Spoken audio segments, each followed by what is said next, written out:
It was a nightmare coming back 4 or 5 hours. They spent more time getting out than in the actual plane on their vacation. But when it comes to the mandates, my big thing is, you know, why were these mandates even put in the first place?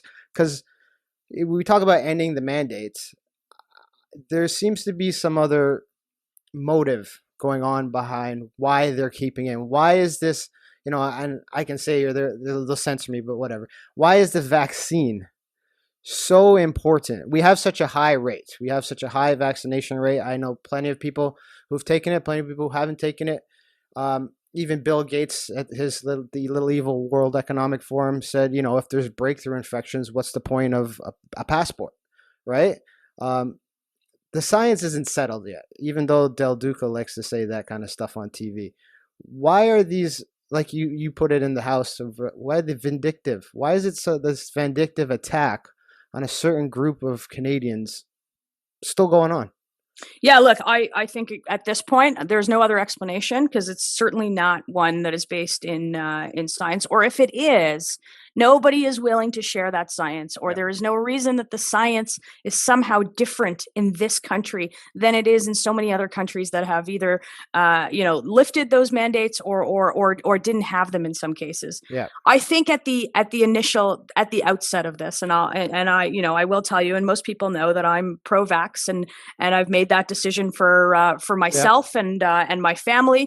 But at the end of the day, the mandates sort of were put in place to get that vaccination rate even higher. And having sort of a historical rewrite on them in any other way, I think seems it seems silly at this point, because the mandates came into play at a time where we knew the virus had become something that was so transmissible. Like the mandates were brought in at a time where Omicron was the most prevalent strain. So And would so knowing that that you could spread this, that you had breakthrough infections, and still doubling down, there is no other explanation for it yeah. than ideological, control, vindictive. I've used words like punishing because I truly believe that is what the government is doing, because nothing else makes sense. Do you think, this is how I view it as the mandates were a form of coercion into to doing it, instead of making each Canadian making a conscious decision to do so.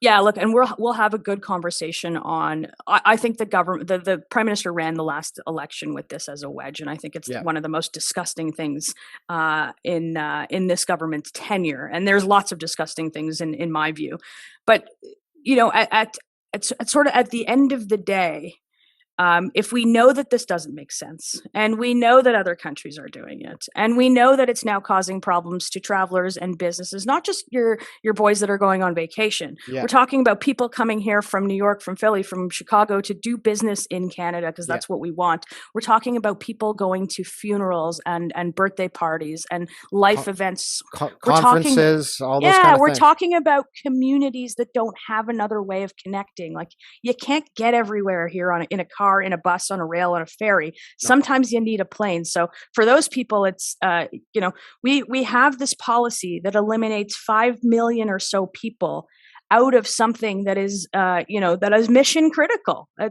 It's not just a vacate of Florida. Do you think